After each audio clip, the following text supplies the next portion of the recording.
Assalamualaikum warahmatullahi wabarakatuh. Alhamdulillah nahmaduhu wa nasta'inuhu wa nastaghfiruhu wa natubu ilaihi wa na'udzu billahi min syururi anfusina wa min sayyiati a'malina man yahdihillahu fala mudilla lahu wa man yudlil fala hadiyalah.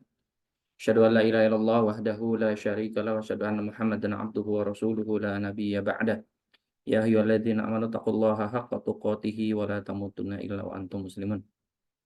Teman sekalian, alhamdulillah pada malam hari ini kita bisa berkumpul kembali ya dalam kajian ilmiah pekanan, walaupun tidak setiap pekan gitu ya. Kadang-kadang saya lagi ada kegiatan jadi tidak bisa mengisi, tapi kalau lagi ada tidak ada kegiatan insya Allah saya bisa mengisi ya. Jadi memang saya belum bicarakan dengan tim untuk apa namanya topik-topik yang ketika nanti saya nggak bisa nanti ada tim lain yang ngisi. Nah, saya juga belum perkenalan lebih lanjut nih dengan teman-teman yang di sini. Siapa tahu ada eh, praktisi naturopati ya yang entah dari nakes, nakestrat gitu ya, ataupun dari teman saya yakin sih ada ya, karena saya lihat memang banyak juga yang nakes yang bergabung ya. Siapa tahu sudah punya pengalaman belajar eh, apa naturopati ya, baik dengan teman-teman di Indonesia ya, dengan komunitas di Indonesia, IKFAM salah satu contohnya, dengan almarhum Dr. Amarullah gitu ya. Saya nanti kalau kasih tahu ya kalau ada teman-teman yang dari alumni IKFAM dari Dr. Amarullah, nanti Japri atau mungkin kasih tahu di grup apa namanya di sini ya. Jadi mungkin nanti bisa kita sharing dan berbagi ya, berbagi ilmu, berbagi pengalaman. Jadi nanti nggak hanya saya yang isi atau bahkan teman-teman naturopati yang mungkin belajar di luar negeri kita kenalan dulu gitu ya. Kalau saya kan memang lebih banyak self educated ya. Kalau di Dokter Amrullah dulu ya, functional medicine, naturopati itu ya ada beberapa angkatan, beberapa kali ya, kadang-kadang juga masih ada pertemuan dengan ya dulu saya ikut yang terakhir itu 6 bulan ya online. Tapi sebelumnya eh, online juga, tapi 1 tahun pas COVID ya. Tapi sebelumnya saya juga ikut untuk yang angkatan-angkatan awal ya. Di sana ada kumpul banyak teman-teman dokter. Kalau yang apoteker ada Bu Titi Miranti ya. Kalau yang bukan dari dokter kayaknya seingat saya hanya dua ya, Bu Titi sama saya gitu. Bu Titi farmasi, saya juga farmasi tapi saya bukan apoteker ya. Saya farmasinya S2-nya, farmasi bahan alam. Tapi teman-teman yang lain rata-rata bukan rata-rata, semuanya memang dokter. Nah, setelah almarhum meninggal, Dokter Amarullah, rahimahullah, memang kita ada komunitasnya, katanya sih terakhir membentuk eh, lembaga pendidikannya, tapi kan kalau formal kan susah, jadi ya non formal di Indonesia ya paling LKP gitu. Tetapi belum jelas lagi nih, Dr. Sri dan teman-teman belum ada ini lagi nih progresnya seperti apa untuk apa. Tapi ya kalau Dr. Sri dan teman-teman, Dr. Vivi dan lain sebagainya ya paling untuk nakes ya. Nah, kita bikin sendiri aja nih yang umum yang tidak untuk nakes. Jadi standarnya standar non nakes gitu, pengobat tradisional yang bukan nakes gitu. Jadi kalau nakes nanti terlalu dalam bahasannya gitu ya. Jadi kadang-kadang kita nggak terlalu penting detail mekanismenya kadang-kadang, tapi yang secara empiris terbukti bahwasanya itu memperbaiki fisiologi tubuh kita. Kalau prinsipnya kalau naturopati kan fisiogenesis ya, memperbaiki fisiologi tubuh, mengembalikan reverse gitu ya, mengembalikan fisiologi tubuh, prinsipnya seperti itu.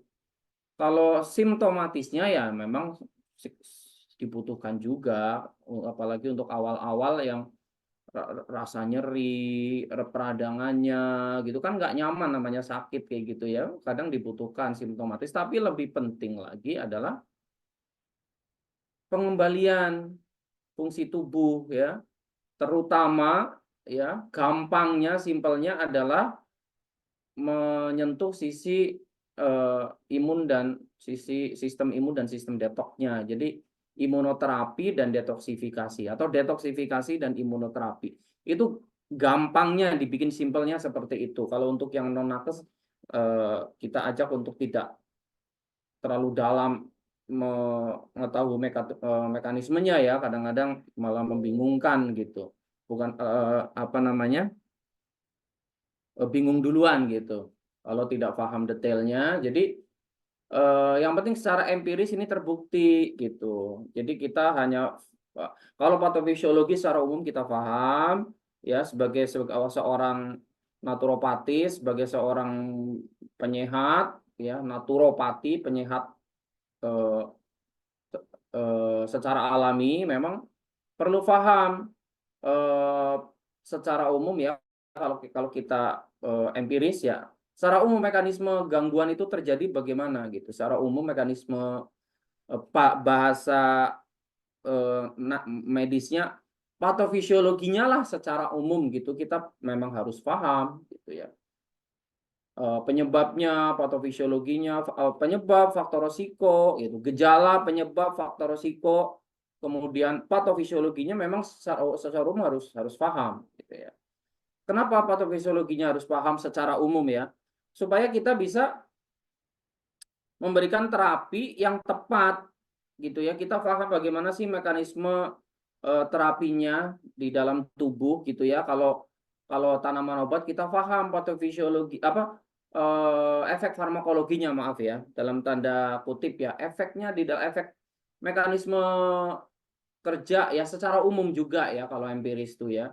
Mekanisme kerja dari tanaman obat ini di dalam tubuh seperti apa, efek farmakologinya seperti apa gitu secara umum gitu ya. Walaupun kita menggunakan data-data empiris, tetapi secara umum kita paham efek farmakologinya gitu. Ya setelah tadi paham patofisiologinya secara umum, nah kita harus paham efek farmakologinya ya, karena efek farmakologi yang kita pilih dari tanaman obat atau dari nutrisi atau dari makanan itu adalah yang sesuai dengan patofisiologi tadi gitu. Ya kemarin saya suka menggambarkan kalau misalnya oh belum ya. Mungkin nanti ya setelah ini ya tentang hipertensi misalnya. Contohnya ya tekanan darah tinggi lah. Kita meminjam istilah medis dulu deh, nggak apa-apa untuk contoh di awal saja. Kayak tekanan darah tinggi itu secara umum itu kan biofisikanya itu kan bagaimana sampai tekanan darah itu menjadi berat gitu ya. Jadi dan terukur tinggi gitu ya di tensimeter ya, gampangnya kita bilang tensimeter aja ya, berapa milimeter hidragirum gitu ya. Itu kalau di medis, kalau tradisional kan nggak perlu begitu, tapi intinya tekanan darahnya menjadi berat, menjadi tinggi gitu kalau diukur gitu ya. Itu karena apa sih? Secara biofisik itu kan kita melihat ya karena pembuluh darahnya menyempit, pembuluh darahnya kaku gitu ya. Sempit itu kan soal diameter, kaku kan soal elastisitas. Ini dua hal yang berbeda walaupun saling berhubungan ya. Kemudian eh, darahnya kental gitu, gampangnya begitulah pemicu darah kentalnya nanti. Darahnya kental gitu. Kalau darahnya kental, tekanannya menjadi berat, menjadi tinggi kalau diukur gitu. Nah, itu kan kita harus tahu tanaman obat yang bisa dalam tanda kutip mengencerkan, tanaman obat yang dalam tanda kutip bisa melebarkan, tanaman obat yang bisa meningkatkan elastisitas pembuluh darah gitu. Nah, soal ada atau tidak nanti kita bicarakan mungkin di pertemuan selanjutnya ya. Karena dari patofisiologinya tekanan darahnya tinggi itu karena sempit, karena kaku, karena darahnya kental gitu ya, pembuluhnya sempit, pembuluhnya kaku, kemudian yang mengalir atau darahnya itu kental, makanya tekanannya jadi berat. Nah, gampangnya ya kita perlu memilih makanan atau tanaman obat yang bisa melebarkan kalau ada gitu ya, mengurangi kekakuan ya, atau meningkatkan elastisitas ya, walaupun mungkin bertahap sekali ya. Kemudian yang bisa ngencerin darah gitu, darah kok diencerin gitu ya. Yang bisa ngencerin darahnya, jadi tensi jadi turun itu pandangan simptomatisnya gitu. Itu simptomatisnya begitu kan. Tensi berat diturunin atau tinggi bahasa medisnya ya.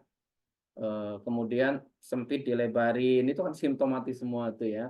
Nah, tapi nanti alaminya bagaimana memperbaiki fisiologi secara dinormalkan lah bahasa bahasa tepatnya itu diperbaiki, dipulihkan gitu ya. Bisa apa enggak itu gitu ya. Apa syaratnya gitu. Nah, itu memang harus dibicarakan pelan-pelan tuh. Karena sebenarnya awalnya kan enggak kaku ya, awalnya itu nggak sempit, awalnya nggak kental darahnya, kemudian jadi kaku, jadi sempit, jadi kental.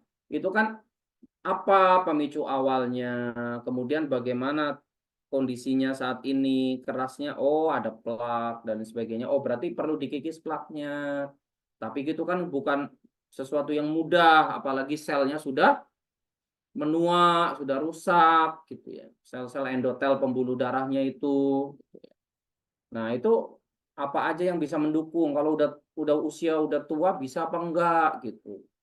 Nah, tapi kalau masih muda bisa apa enggak nih gitu. Oh, kalau misalnya kita benar-benar memperbaiki gitu ya, gaya hidup, pola makan, kemudian pikiran,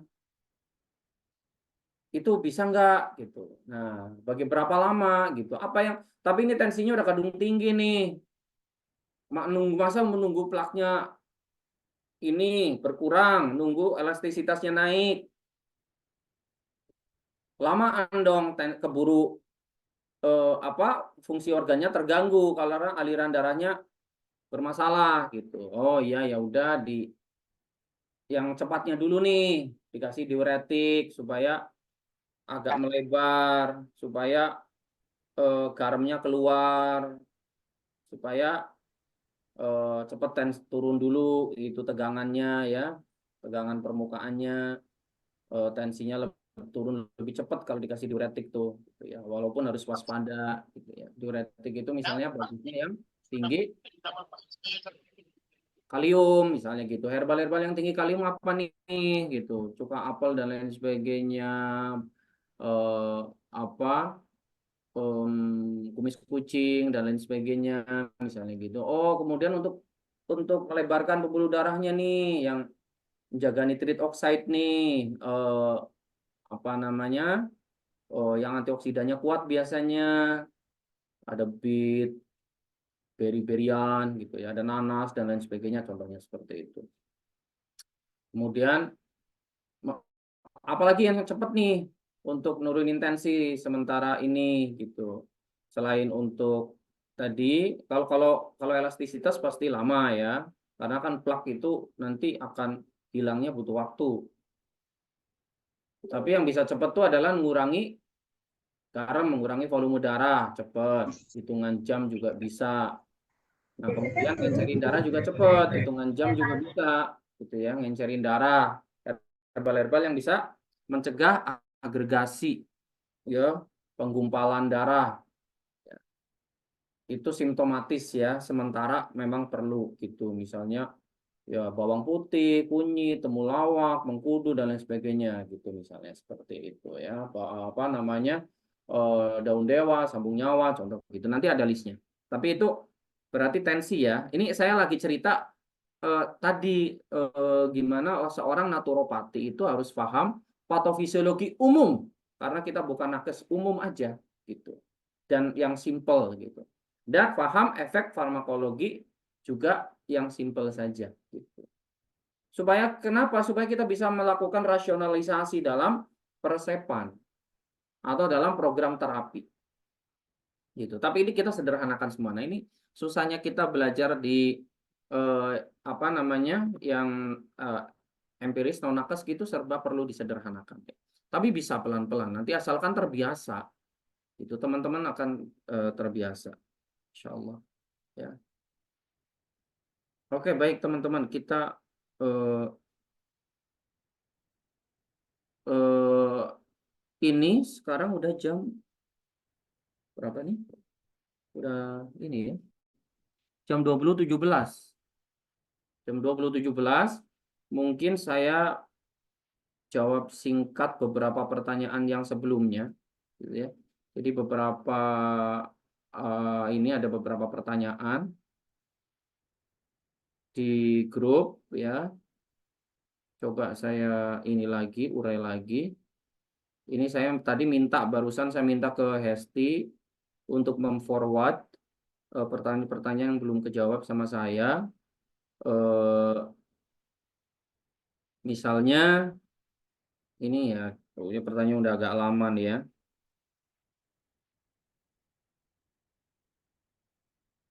Dari Bu Ella, grup naturopati 14 Desember, udah lama sekali.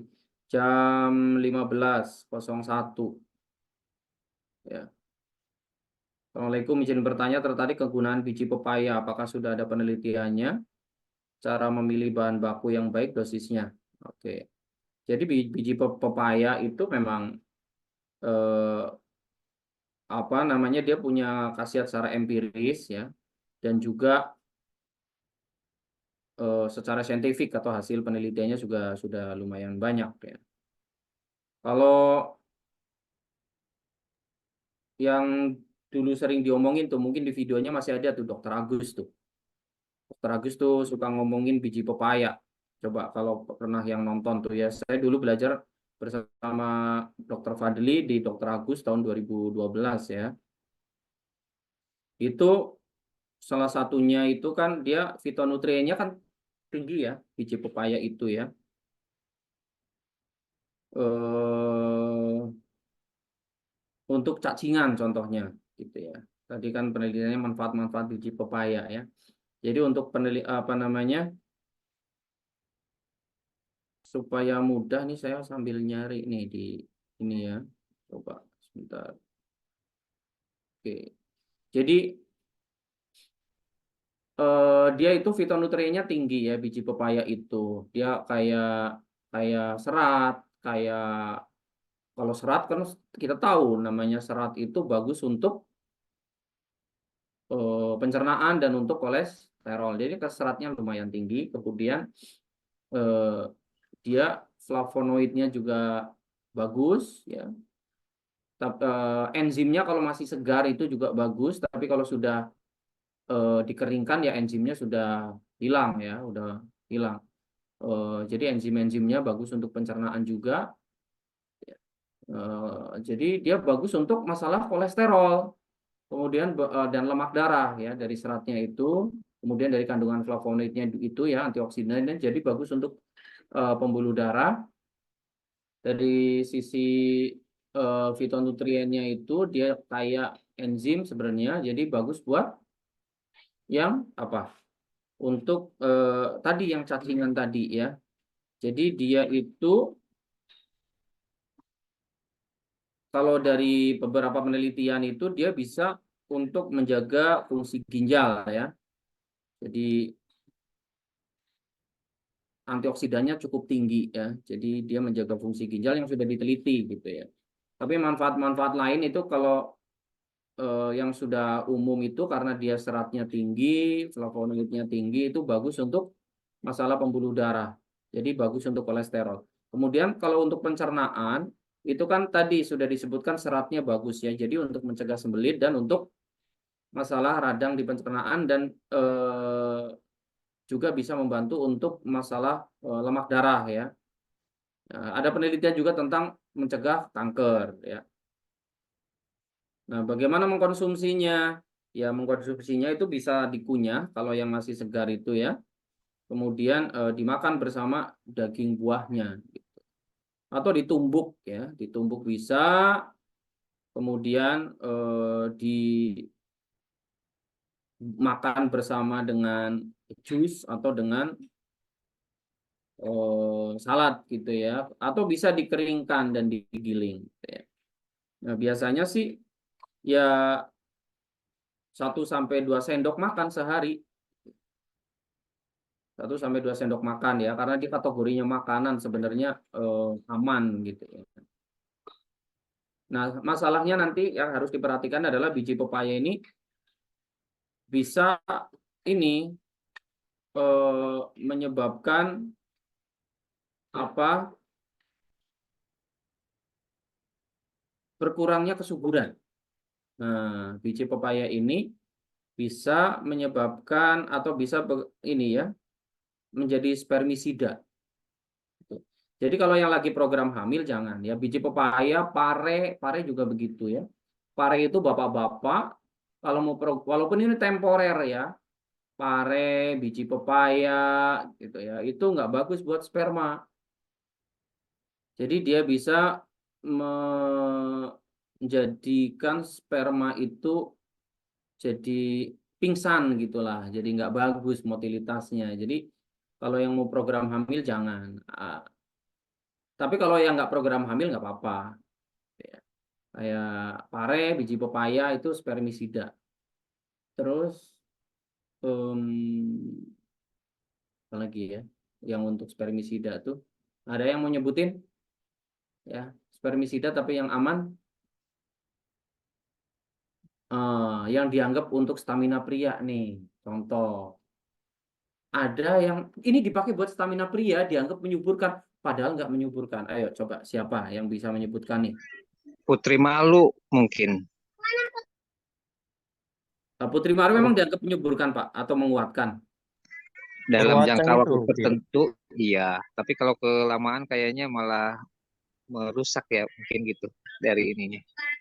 Ini yang saya sering baca di komposisi, kalau orang, oh untuk stamina pria, kesuburan, itu adalah cabai Jawa gitu. Cabai Jawa untuk stamina pria. Nah, karena bagus buat stamina pria, dianggap bagus untuk kesuburan. Gitu. Oke, menghangatkan badan iya gitu dia itu. Jadi stamina pria iya gitu ya. Tapi lebih ke efek menghangatkan sebenarnya. Tapi dia menyebabkan ketidaksuburan, mengganggu spermatogenesis gitu. Terus tadi ada nyebutan di grup nih, purwoceng. Oh, kalau enggak, kalau purwoceng memang bagus buat spermatogenesis. Purwoceng itu bagus untuk pembentukan sperma, purwoceng dieng ya. Jadi ini saya ada yang persepsi orang untuk stamina pria, tapi ternyata sebenarnya nggak bagus buat kesuburan gitu. Gitu ya. Kayak cabai Jawa tadi, memang menghangatkan gitu ya, tetapi dia nggak bagus buat sperma. Mas, apa namanya, aliran darahnya nggak lancar, lebih bagus, tapi tidak mendukung pembentukan testosteron gitu. Nah, kalau yang mendukung pembentukan testosteron itu kan ya perwoceng, som Jawa, pasak bumi gitu, mendukung pembentukan testosteron tuh. Jadi biasanya optimalnya setelah 3 hari. Itu hari pertama apa mulai kerasa. Tapi testosteron kan perlu substrat nutrisi karena dia kan bahan bakunya memang ada asam-asam lemak, ada juga asam-asam amino gitu. Jadi harus cukup tuh asam lemak dan asam aminonya untuk membentuk testosteron. Kemudian stimulusnya pakai pasak bumi, contohnya begitu. Ini jadi melebar nih. Mungkin nanti kelas khusus ya. Ini tolong admin diingatkan kelas khusus untuk yang stamina pria deh dan kesuburan. Tapi dua hal yang berbeda sebaiknya. Stamina pria sendiri, kesuburan sendiri. Karena bisa jadi berbeda gitu. Kalau stamina pria, maksudnya daya tahan lama dengan pasangan itu nggak hanya bicara tentang kualitas ereksi, tapi bicara maaf, nggak mungkin lebih bicara lebih ke bagaimana teknik sebenarnya gitu. Kalau masalah durasi itu kan soal teknik. Salah satunya ya, yang utamanya kalau soal durasi itu. Yang penting udah bisa keras itu udah bicaranya teknik aja gitu. Nah, ini panjang nanti lain waktu ya. Tapi kalau untuk kesuburan itu nanti beda lagi, bisa bisa berbeda walaupun ada hubungannya tapi bisa berbeda juga. Ya kan nanti bicara tentang kualitas sperma, tentang testosteron gitu ya. Walaupun testosteron berpengaruh terhadap durasi, terhadap kekerasan ya, gitu. Tapi kekerasan itu tidak hanya oleh testosteron ya. Coba sildenafil tadalafil itu yang di Cialis pil biru. Itu kan nggak nggak berhubungan dengan testosteron itu. Yang penting dipacu aliran darahnya gitu ya. Kemudian dilebarkan pembuluh darahnya di saluran ke arah organ prianya gitu ya, ke penisnya gitu. Nah, tapi kalau kesuburan ya pasti kita bicara tentang hormon yang terlibat ya, dan tidak harus dipacu jantungnya untuk 1 jam 2 jam kemudian ereksi, nggak perlu. Kalau kesuburan ya kecuali kalau itu pengaruh ya, karena kan nggak bisa penetrasi kalau nggak keras gitu ya, kecuali kalau itu ada bermasalah juga. Ini berbicara kesuburan ya, bukan berbicara soal kehamilan di istri. Karena apa kalau kesuburan itu artinya prianya subur atau enggak gitu. Lihat di spermanya, kualitas spermanya maupun apa namanya kualitas semennya. Nah, tapi kalau misalnya dia nggak bisa ereksi kan, bukan nggak bisa, sulit ereksi kan cepet. Nah, ini makanya berhubungan juga gitu. Kesuburan, oh dicek subur, dicek spermanya cukup, motilitasnya bagus gitu ya. Tetapi kualitas ereksinya kurang. Nah, itu yang berarti diperbaiki kan staminanya itu. Nah, ini nanti cabang-cabangnya banyak ya yang harus diberesin. Eh, apa namanya? Tadi saya ngomongin kan khawatir salah paham antara tadi yang cabai Jawa untuk stamina pria tapi dianggap untuk kesuburan gitu. Enggak, cabai Jawa tidak menyuburkan tapi mengganggu kesuburan gitu justru. Walaupun dia menghangatkan badan, stamina bisa jadi bagus gitu ya. Oke. Ini kita non apa memang kalau untuk yang kajian pekanan ini tidak terlalu serius kita ya. Kalau yang serius itu di kelas. Kemudian ada yang tanya apa lagi nih ya?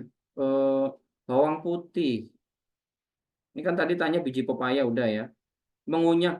Izin bertanya, ada seorang naturopati di Jakbar bilang mengunyah langsung bawang putih mentah merusak gigi. Ya memang merusak email gigi, nggak cuma merusak email gigi, tetapi dia bisa merusak gusi, ya. Jadi bisa iritasi gitu. Pada beberapa orang yang nggak kuat. Ya umumnya begitu, gusinya bisa rusak kalau dikunyah langsung. Itu makanya jangan dikunyah, ditelen. Udah diparut duluan atau di blender duluan, kemudian ditelen. Jadi dihancurin, ditelen bareng dengan makanan lain, dengan alpukat, dengan jus gitu. Jadi disamarkan gitu. Kan sekarang ada jus itu ya, cuma lembaja, cuka, madu, lemon, bawang putih, jahe. Nah, itu kemarin siapa? Mbak Hesti admin posting tuh di ini. Nanti teman-teman follow up ini ya, follow up. Follow akunnya Roci Herbacare, follow akunnya Mbak Hesti, itu artis kita, artis medsos kita, Mbak Hesti. Eh, Nanti follow akun beliau, follow akun-akun kita ya, Roci Educare, Roci Herbacare, Kerja Sehat Tabib Roci, ya di medsos-medsos kita. Nanti di ini ya, Mbak apa Mbak admin di share di grup. Jadi oh ya, ini nanti dipersiapkan. Jadi pertemuan nanti ke depan itu supaya teman-teman bisa follow akunnya ya. Nanti banyak ini soalnya banyak edukasi-edukasi itu.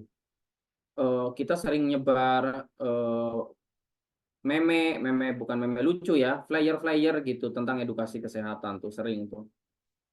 Jadi nanti teman-teman perlu follow. Jadi memang iya mengunyah langsung bisa merusak gigi memang benar, nggak cuma gigi, gusi. Kalau gigi masih setelah itu makanya makanya jangan dikunyah, jangan kontak gigi, jangan kontak gusi. Jadi setelah diparut atau dihancurkan, di blender bareng jus, itu langsung ditelan gitu. Jangan lama-lama kontak gigi dan gusi, habis itu kumur, jadi bersih gitu. Nah, itu ya untuk orang yang nggak punya mah ya. Kalau yang punya mah ya dimakan setelah makan gitu. Terus pertanyaannya apa ini? Ya itu, ya memang iya benar. Ini pernyataan ya. Selamat siang semuanya. Tanya kalau minum teh hijau sebaiknya minum polosan atau boleh dengan madu. Ya kalau dengan madu nanti gumpal ya, karena tanin ketemu asam ya. Nanti ada endapannya tuh. Menurut saya sih polosan aja. Kalau ketemu asam nanti ada gumpal gitu. Apa namanya taninnya itu. Boleh aja sih, boleh aja. Eh tapi nanti biasanya timbul endapan gitu ya, taninnya ketemu asam. Eh kalau mau kasih, kalau teh hijau kasih stevia aja kalau yang lagi program diet kasih stevia. Tapi kalau mau dikasih gula ya nggak apa-apa dikit gitu. Orang-orang Jepang, orang-orang Cina itu minum teh kan nggak pakai gula. Ya orang Turki juga tuh teh Turki nggak pakai gula. Kalau mau pakai gula stevia, ya teman-teman pada punya stevia ya di rumah ya, stevia tetes. Ada merek Mister Drip ya, apa Dokter Drip itu yang saya pakainya itu satu tetes itu udah manis banget. Atau kita punya daun stevia di rumah, jadi kalau mau bikin kopi, teh, ambil satu daun, dua daun gitu ya. Terus ini buat anak-anak dosis berapa nih? Dosis apa ini? Pertanyaan yang masih ada bingung jalan keluarnya. Oh, nanti banyak nih nanti ya. Ini sekarang masuk ke ini dulu. Sekarang udah 89 apa 8.30 kita materi dulu nanti kalau ini nanti kita tanya jawab lagi. Saya lebih banyak ini lebih senang langsung. Jadi gini lah. Jadi teman-teman ini soal karena Isya-nya itu kan pulang dari Isya udah jam 8 jam 7.45 ya. Jadi suka em, nggak bisa setengah 8 gitu. Walaupun saya biasanya masuk sebelum adzan Isya, kemudian ke masjid dulu, pulang dari masjid itu udah jam 8.45-an, udah hampir, jam 7.45-an udah hampir jam 8.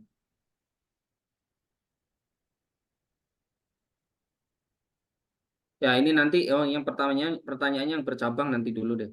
Ini ada diagnosa lidah segala macam ya. Oke, nanti ikutin aja terus, kita belajar bersama-sama. Nah, tapi memang belajarnya tidak terlalu dalam ya, karena kalau yang dalam itu di kelas. Nah, makanya teman-teman ikut di kelasnya, kelas pendidikan herbalisnya. Jadi gini, kelasnya itu kan sebenarnya nanti targetnya tuh ada yang target ke pengobat atau penyehat, ada yang ke peramu, peracik jamu yang fokus ke pembuatan produk gitu. Ada yang penyehat yang ketemu dengan klien bagaimana menterapi membuat program terapi atau pengobatan ya. Kalau kita kan fokusnya di tiga modalitas ya, di herbal, nutrisi dan eh, apa namanya herbal, nutrisi dan gaya hidup ya dan herbal dan 3PS lah gitu ya herbal dan 3PS herbal kemudian 3PS 3PS itu apa pola makan sehat pola hidup sehat pola pikir sehat gitu gampangnya gitu bikinnya jadi herbal dan 3PS pola makan pola.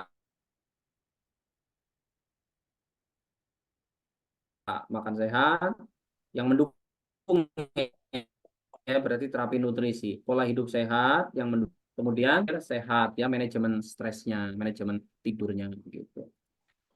Jadi nggak apa-apa, yang penting jangan nangis, nggak apa-apa. Mohon maaf.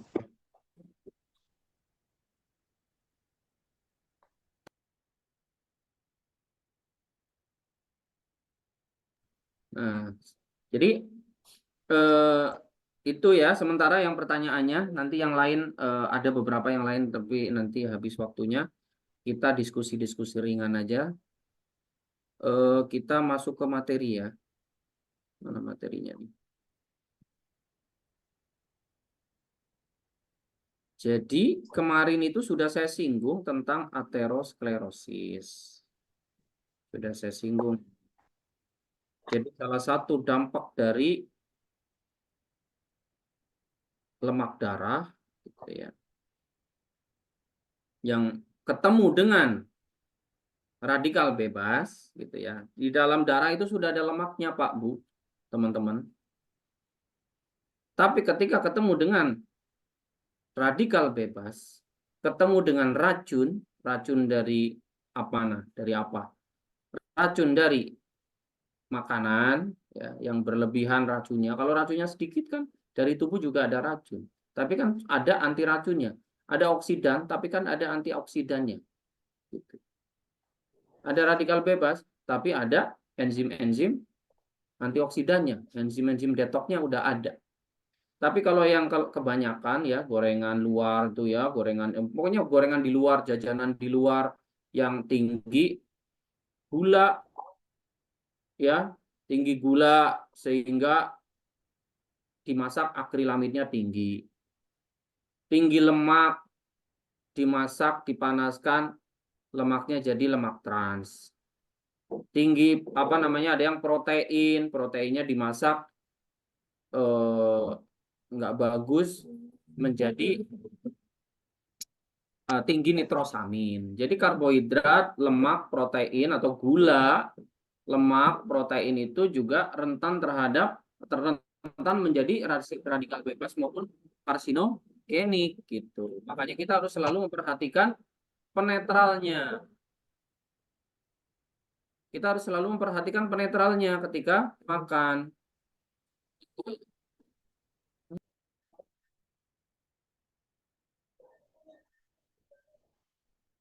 Selalu begitu ya. Dari sekarang jangan lupa lagi. Selalu harus berpikir penetralnya ketika makan. Makan satu tusuk sate, tusuk sate itu kan coba di sana yang terlibat apa radikal bebasnya. Ya, kalau dari kan ada lemaknya mungkin karena berlemak ketika kena bakaran, kena arang gitu ya, apalagi kecampur apalagi dikasih apa sih namanya mentega gitu ya. Itu nanti akan jadi kalau dari lemaknya itu menjadi lemak trans. Kalau dari proteinnya bisa menjadi nitrosamin. Kalau dari kecapnya, gulanya menjadi akrilamid, gosong-gosongnya itu. Jadi radikal bebas semua, bahkan karsinogenik tuh. Makanya harus ada penetralnya. Selalu begitu ya. Ada bawang merahnya, ada acar, ada nanasnya, ada apa namanya biasanya acar selain nanas, tomat, bawang merah, ya. Nah itu pokoknya harus ada tuh. Jadi sekali gigit harus ada penetralnya. Segigit makanannya, segigit penetralnya juga gitu. Atau kalau minumnya teh hijau tambah enak tuh. Teh hijau sama jeruk nipis.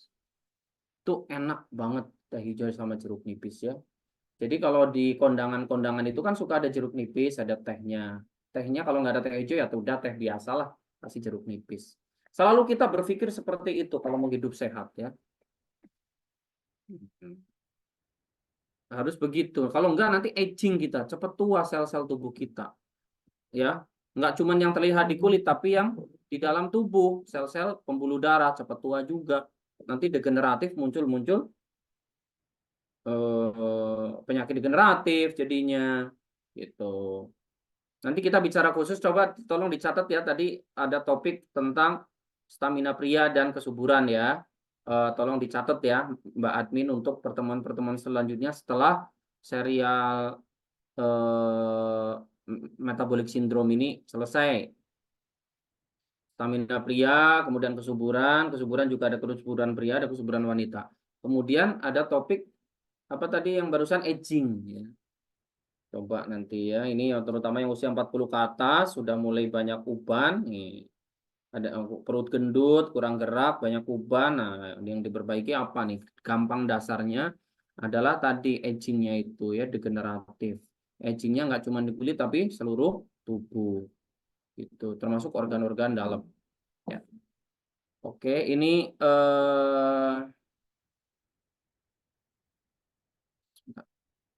ini anak istri saya lagi sakit jadi anaknya apa ikut-ikutan.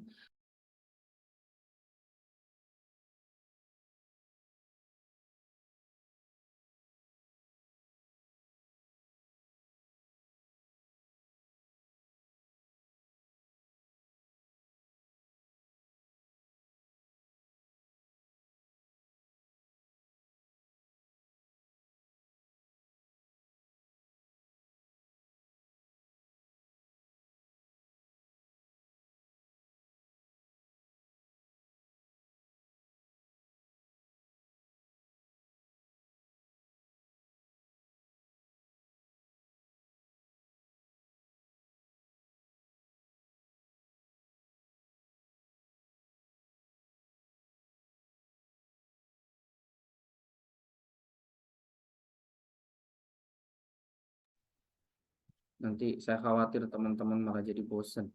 Ini ini nggak usah ini pokoknya intinya tadi yang saya sampaikan tuh. Eh, Kolesterol yang memang sudah ada di dalam tubuh kita ya, itu ini sudah ada di dalam darah kita ya. Kan ada di darah kita kan ada LDL, ada HDL, ada trigliserid gitu ya. Itu memang ada, memang semakin tinggi LDL itu resikonya makin besar. Semakin tinggi semakin rendah HDL juga resikonya semakin besar terhadap ini aterosklerosis, plak pembuluh darah, terhadap penyempitan. Kemudian trigliserid semakin tinggi juga semakin besar resikonya. Tapi resiko yang lebih besar lagi adalah ketika kita makannya sembarangan tadi, yang dari ketemu dengan lemak trans, ketemu dengan akrilamid, ketemu dengan nitrosamin gitu ya, akan mempercepat oksidasi menjadi lipid oxide gitu ya. Lemaknya itu teroksidasi akan menjadi memicu peradangan sehingga memicu respon imun, nanti makrofagnya aktif di situ, kemudian menjadi penumpukan nanti di bawah endotel nih ya, seperti itu ya. Jadi kolesterol itu dan lemak itu masuk ke dalam dinding arteri mengalami kerusakan ini kan. Ini. Ya, kenapa rusak? Nah, itu karena kena radikal bebas tadi. Lemak ketemu dengan lemaknya teroksidasi, ketemu oksidan. Oksidan itu tadi dari racun-racun tadi, lemak trans, tadi akrilamid, nitrosamin gitu ya. Makanya dinetralin dari awal, di pencernaan tuh dinetralin tuh supaya nggak masuk ke pembuluh darah lemak transnya, nanti bisa merusak dinding pembuluh darah gitu. Nanti jadi kolesterol atau lemak darah lainnya itu masuk ke dinding arteri yang mengalami kerusakan nih. Makanya jangan sampai rusak pembuluh darahnya. Dijaga. Ya, kolesterol dan lemak itu mengalami oksidasi dan mengendap di dinding arteri. Ini saya yang singkatnya. Soalnya tadi ini mekanismenya ribet kalau kita terlalu molekuler ya. Jadi intinya kolesterol dan lemak mengalami oksidasi dan mengendap di dinding arteri membentuk plak. Gitu. Plak ini semakin lama akan mengeras dan menyempitkan lumen arteri dan menghambat aliran darah. Gitu. Nah, dampak dari penyempitan dan dampak dari penyempitannya itu ya ada aterosklerosis tadi gitu ya, dan selanjutnya nanti sistemik menjadi tekanan darahnya terganggu ya. Jadi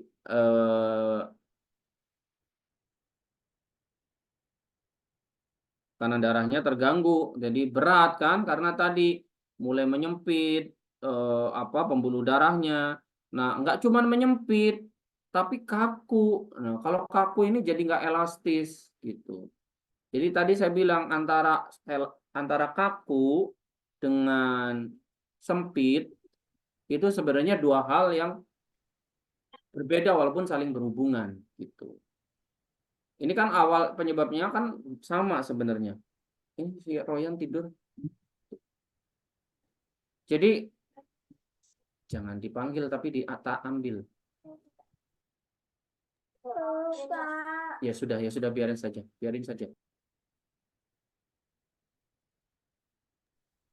Nah, penyebabnya kan plak. Plak itu kemudian menyebabkan pembuluh darah itu menjadi nggak cuma menjadi sempit tapi jadi kaku. Kakunya sendiri bisa menyebabkan aliran darah terganggu. Sempitnya juga aliran darah jadi terganggu. Ya. Kemudian apalagi darahnya itu darah banyak racun itu kekurangan oksigen gitu ya. Banyak radikal bebasnya, salah satunya dampaknya adalah agregasi trombus, dampaknya itu pembuluh darahnya lengket, glikasi gitu. Jadi darahnya jadi prinsipnya intinya jadi kental gitu. Makanya kita kuatkan dengan nanti terapinya pelan-pelan ya. Nah, ini faktor resiko penyebabnya aterosklerosis itu. Oh, oke, kolesterol tinggi, trigliserid tinggi, tapi nanti ketemu dengan radikal bebas ya. Ini normatif nih. Ini yang bikin slide memang terus terang Mas Irwin nih. Jadi memang masih normatif. Kita sambil koreksi saja ya. Jadi tekanan darah tinggi itu menjadi faktor risiko sebenarnya gitu ya, bukan penyebab. Justru tekanan darah tinggi itu akibat dari aterosklerosis salah satunya gitu. Jadi tekanan darah tinggi itu faktor risiko ya, bukan faktor penyebab. Bisa jadi bukan jadi ini faktor risikonya gitu. Nah, kalau diabetes iya bisa. Jadi tapi dia diabetes itu kan terjadi apa? Gula darahnya tinggi menjadi glikasi. Jadi radikal bebasnya juga tinggi kalau gula darahnya tinggi itu.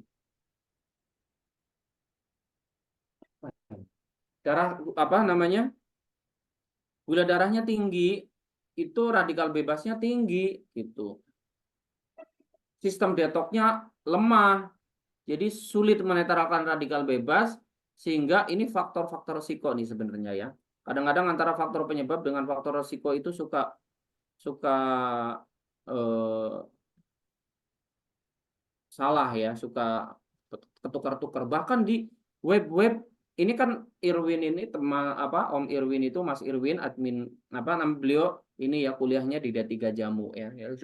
Ini memang ambilnya di website-website ya halo dokter begitu. Kadang-kadang menempatkan faktor penyebab dengan faktor risiko itu suka ketukar-tukar. Jadi aterosklerosis memang ini jadi faktor risiko ya. Ya oke lah jadi faktor penyebab tapi gini, dia itu radikal bebasnya tinggi sehingga mempermudah terjadinya kerusakan endotel. Jadi kan memicu peradangan lah gitu ya. Jadi memicu peradangan, orang diabetesnya tinggi itu peradangannya tinggi, termasuk apa? Pembuluh darahnya jadi terjadi peradangan di darahnya, peradangan di pembuluh darahnya gitu. Jadi cepat rusak, gampang rusaknya. Ini bahasa-bahasa umum ya, bukan bahasa-bahasa. Kalau nanti kalau teman-teman di medis nanti saya nggak menggunakan bahasa ini ya, ini pokoknya bahasa yang mudah dimengerti oleh teman-teman secara umum. Jadi orang diabetes itu racunnya tinggi, radikal bebasnya tinggi, peradangannya tinggi. Ya pasti pengaruh ke pembuluh darah. Gitu. Pembuluh darahnya jadi rapuh. Gampang terjadi luka. Jadi gampang terjadi nanti gumpalan pembuluh darah juga. Makanya orang diabetes itu resiko menjadi stroke itu lebih tinggi dibandingkan orang yang hanya hipertensi. Hanya hipertensi apalagi hipertensi awal gitu ya. Ini orang diabetes itu resiko stroke-nya lebih tinggi. Apalagi orang udah diabetes, hipertensi, aduh gitu ya, resikonya banyak. Ya, kerusakan pembuluh darahnya itu banyak, udah rapuh, resiko tekanannya tinggi, emboli, pecah dan lain sebagainya ya. Nah, peradangan akibat penyakit tertentu, obesitas, kebiasaan ini faktor resiko nih sebenarnya nih. Ya. Nah, faktor resiko yang lain usia. Oke, kalau usia nggak bisa diapa-apain ya. Tetapi kalau hidup sehat, nanti usia secara selnya itu nanti bisa diturunkan. Oke lah usianya 50, tapi usia selnya seperti orang usia 30 gitu misalnya. Ini berhubungan dengan apa? Dengan aging. Makanya kita jangan kalah dengan agingnya sel. Jadi seolah-olah aging itu sesuatu yang emang pasti terjadi secara alami aging itu, tetapi bisa di eh, bisa dirawat gitu ya, supaya agingnya nggak terlalu cepat. Banyak kok yang eh, apa namanya usianya udah tua dari sisi usia, tetapi sel jantungnya, sel pembuluh darahnya itu masih muda gitu. Ya selain faktor genetik pasti ada ya. Memang dia sistem antioksidannya bagus di tubuhnya. Juga memang faktor makanan gitu. Faktor gaya hidup yang mager, yang malesan, yang eh, makannya jorok, udah malesan mager, makannya jorok gitu.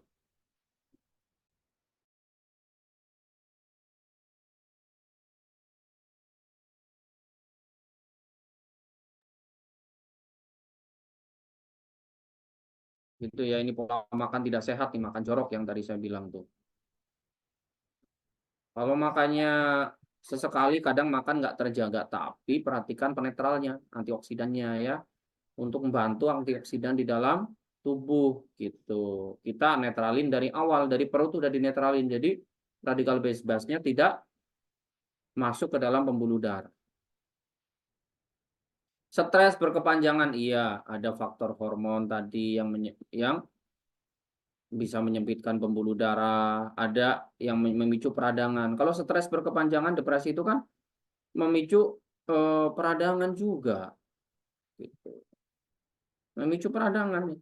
Kemudian ada faktor riwayat keluarga, oke. Jadi lebih rentan lah orang yang memang sistem ini kan ada orang yang memang kekuatannya berbeda-beda ya. Makanya ada orang yang merokok dari sebungkus. Ada merokok yang sehari 2-3 bungkus masih belum sakit, tapi ada yang merokok setengah bungkus dapat sakit. Nah, itu ada. Jadi kekuatan selnya itu memang ada yang beda gitu ya. Oke. Nah, gejala awalnya itu tidak menimbulkan gejala, kemudian muncul bertahun-tahun kemudian ya, sampai kemudian apa namanya terjadi penyempitan di mana-mana. Kalau udah penyempitan di mana-mana, itu penyumbatan itu ya tensi jadi tinggi, tensi jadi berat kan tekanannya gitu. Makanya nanti setelah ini kita sebelum bicara tentang eh, dampak dari kolesterol tinggi, hipertensi apa itu dan dampak ke stroke, dampak ke ginjal, dampak ke jantung ya kan, penyempitan di jantung koroner kan, penyempitan di koronari jantung, penyempitan di ke arah kepala gitu ya, penyempitan di tungkai itu nanti bicara hipertensi dulu gitu. Ya, jadi setelah ini nanti hipertensi, baru nanti kita skip hipertensi, di skip menjadi diabetes gitu loh. Tadinya mau diabetes dulu nih, tapi biar nyambung dengan ini nih. Setelah penyempitan di mana-mana, plak keras, itu dampaknya kan salah satunya tensi tinggi gitu. Ada sih yang nggak ngalamin tensi tinggi, ada gitu ya. Tapi udah penyumbatan, mungkin karena dia denyut jantungnya pacunya nggak terlalu kuat, jadi nggak tensi tinggi gitu. Tapi dia ternyata kena penyakit jantung koroner atau bahkan kena stroke gitu. Tapi sebenarnya tidak tinggi tensinya. Ada yang tidak tinggi tensinya gitu. Seperti itu ya. Tapi ya nanti yang tensinya tinggi juga awal mulanya bisa seperti ini dari sini ya. Gitu. Oke, ya tentu saja banyak yang tidak menyadari bahwa dirinya menderita aterosklerosis sampai muncul komplikasi. Ya, memang biasanya begitu ya. Jadi komplikasi di aterosklerosis di jantung, nyeri dada, ya angina ya, angin duduk, angina, nyeri tekanan pada pundak, lengan, rahang, punggung gitu ya, pegel gitu. Gangguan irama jantung, aritmia, sesak nafas, ya sesak nafas karena ngap ya, aliran apa sih namanya, tubuh itu butuh oksigen sementara alirannya terganggu, ya apa namanya, sedangkan kapasitas paru-parunya segitu-gitu aja, ya jadi ngap gitu, ngos-ngosan, jadi kemudian kerja keras, berkeringat dingin, gelisah gitu ya, nggak harus dingin, pokoknya berkeringat gelisah. Kemudian aterosklerosis di tungkai, itu penyempitan apa, pengerasan dan penyempitan pembuluh darah di tungkai. Tungkai itu tungkai bawah kan kaki, tungkai atas kan tangan gitu ya. Nyeri, kram hingga mati rasa di area lengan atau tungkai ya. Nyeri saat jalan, mereda setelah beristirahat ya. Kemudian tungkai bagian bawah terasa dingin, itu berarti aliran darahnya nggak lancar ya. Luka di jempol atau kaki tidak kunjung sembuh ya, aliran darahnya ke sana nggak lancar gitu. Padahal faktor-faktor penyembuh itu ada di bawah sama darah gitu.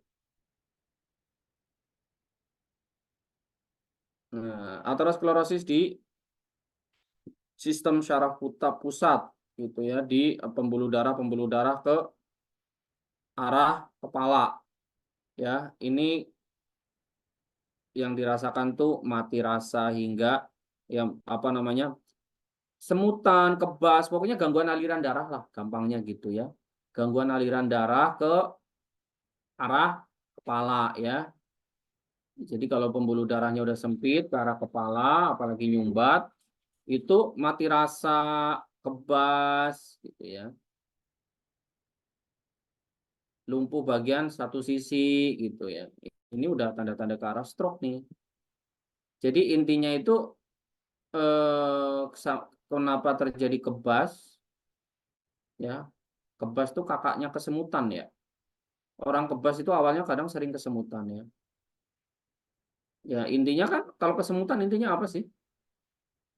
Intinya dia kan kekurangan oksigen ya, saraf-sarafnya itu radang. Kenapa kurang oksigen? Ya karena, nah coba kurang oksigen tuh kenapa?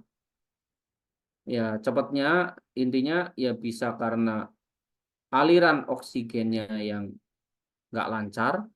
Kenapa aliran oksigennya nggak lancar, suplai oksigennya nggak lancar? Karena aliran darahnya nggak lancar. Aliran darahnya nggak lancar tuh karena apa? Bisa karena yang membawa oksigennya kurang, berarti HB-nya rendah, tapi ini jarang ya. HB-nya rendah sampai kemudian memicu kebas kesemutan, udah pusing duluan, yang akut gitu ya. Kalau kebas kesemutan biasanya kan kronis ya. Sudah kebas gitu, mati rasa itu udah kronis ya. Kalau sakit kepala pening duluan tuh kalau kekurangan HB ya. Jadi yang bawa oksigennya kurang gitu. Bisa juga tekanan darah rendah, tapi kepala sakit duluan sebelum kebas biasanya gitu. Nah, kita bicara kebas, kebas ya, mati rasa itu biasanya ya karena memang aliran darahnya dalam hal ini misal pembuluh darah menyempit, menyumbat, darahnya kental. Nah, itu darahnya kental biasanya karena diabetes ya, seringnya atau kolesterolnya terlalu tinggi. Tapi biasanya penyempitan penyumbatan juga bisa. Ini secara umum ya. Intinya aliran darah ke syarafnya terjadi radang, gampangnya begitu. Kemudian terjadi radangnya ya karena memang kurang suplai oksigen, kurang suplai oksigennya karena aliran darah nggak lancar. Bahasa umumnya begitu ya. Bisa karena kolesterol terlalu tinggi atau berarti kolesterol terlalu tinggi berarti apa? Kental darahnya ya. Contoh gampangnya begitu. Kemudian eh, kalau udah aterosklerosis ya penyempitan bahkan sehingga hampir menyumbat. Nyumbat itu kan yang dimaksud menyumbat tidak harus menyumbat 100%, menyumbat 100% mah udah mati gitu. Menyumbatnya misalnya 90% itu udah mungkin stroke gitu ya. Kalau udah menyumbat, menyempit jadi gampang menyumbat. Kalau udah sempit itu gampang nyumbat gitu. Nyumbatnya karena tadi luka pembuluh darahnya, kemudian terjadi gumpalan trombus, atau memang lemaknya udah terlalu tinggi gitu. Nah, kemudian tadi gejala selanjutnya kebingungan, sulit bicara, ya, kehilangan penglihatan, ya iyalah, nutrisinya ke mata kurang, ya, jadi kabur ngelihatnya. Kehilangan koordinasi keseimbangan, intinya karena memang kurang nutrisi, karena oksigennya, nutrisinya kurang gitu. Nggak ke bawah ya yang ke mata dan lain sebagainya. Pusing, sakit kepala berat ya, ya udah sama lah. Sebabnya kan sama, sulit bernafas dan lain sebagainya. Kemudian kalau di ginjal, aterosklerosis di ginjal nih, gejalanya jarang buang air kecil, mual terasa terus. Nah, ini kalau di ginjal memang mual biasanya ya. Tubuh terasa lelah, sering ngantuk, gitu ya. Tungkai membengkak, bingung, sulit konsentrasi, sesak nafas, dada nyeri, contoh gitu ya. Nah, ini ramuannya itu yang peluru plak. Peluru plak, contohnya apa?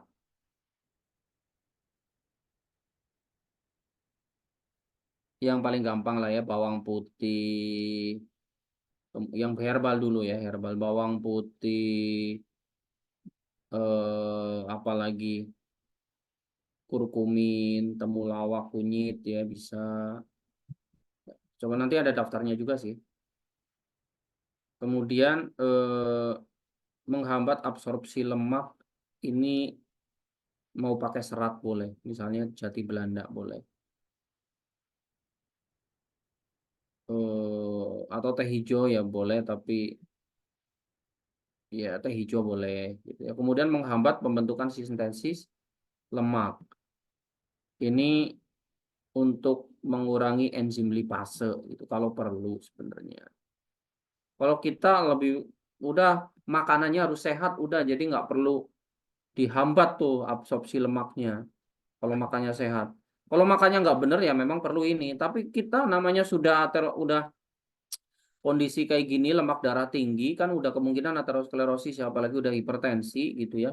Udah wajib itu makan apa namanya diet makanan sehat. Jadi nggak perlu herbalnya kebanyakan pakai yang harus ngabsorpsi lemak, menghambat sintesis lemak gitu ya. Udah nggak usah dipikirin ini herbalnya. Tapi orangnya harus mau diet yang sehat supaya nggak perlu dikasih herbal yang untuk ngabsorpsi lemak, kasih yang tanin, kasih serat musilago gitu ya. Misalnya di jati Belanda gitu.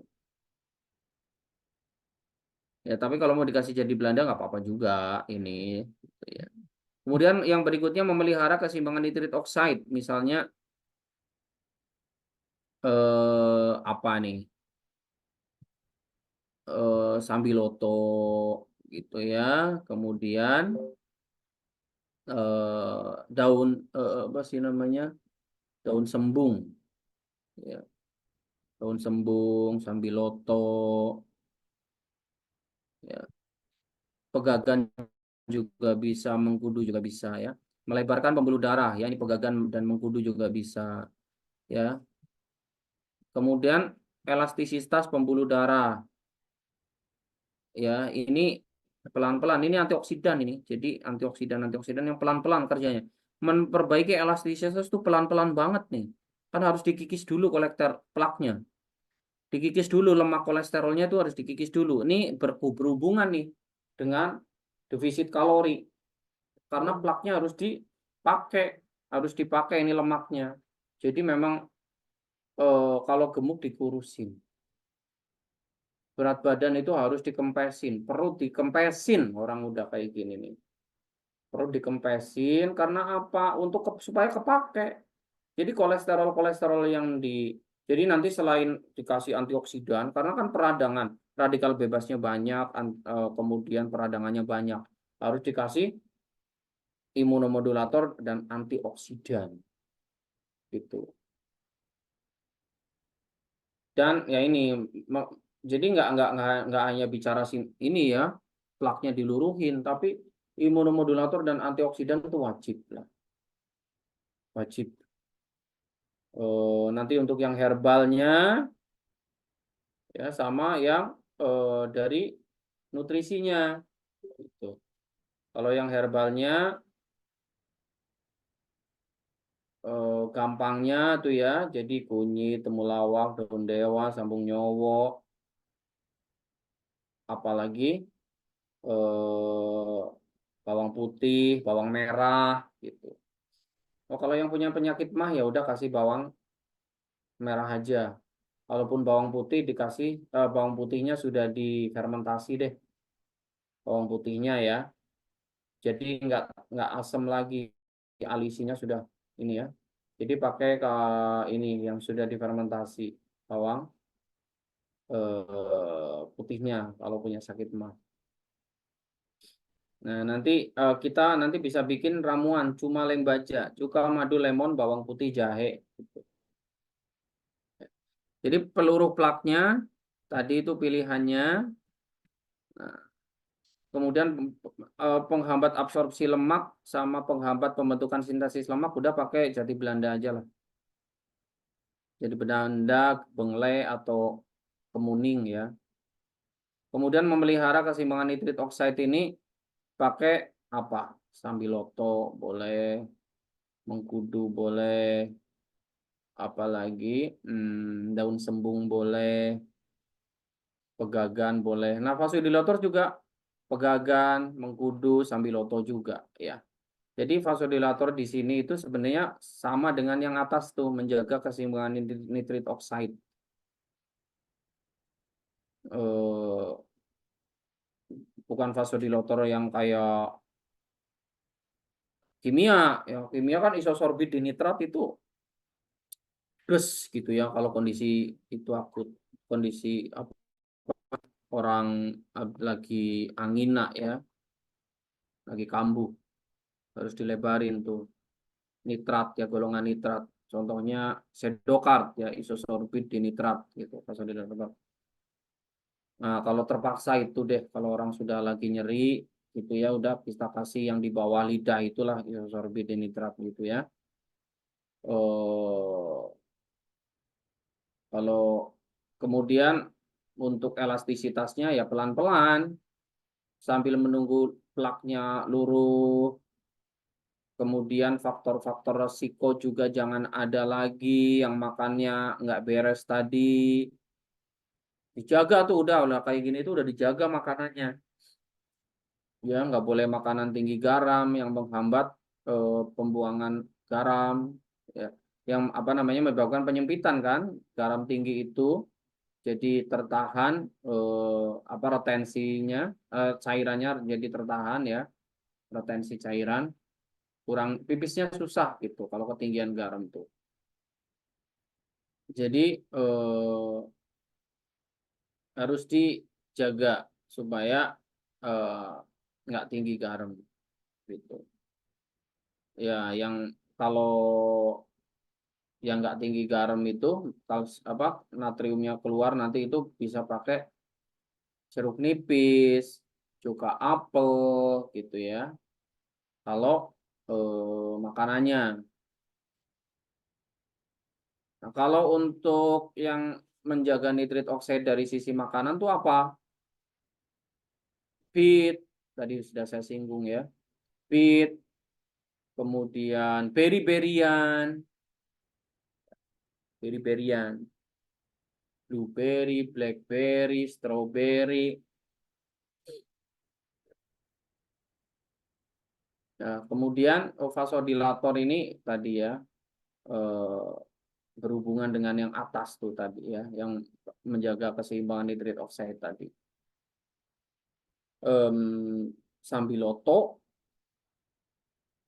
mengkudu, pegagan, yang mirip yang di atas. Nah, elastisitas ini sebenarnya ya sambil menunggu plak tadi pelan-pelan turun, makanya dikombinasi dengan defisit kalori, kempesin tuh supaya kepake tuh kolesterolnya, gitu ya.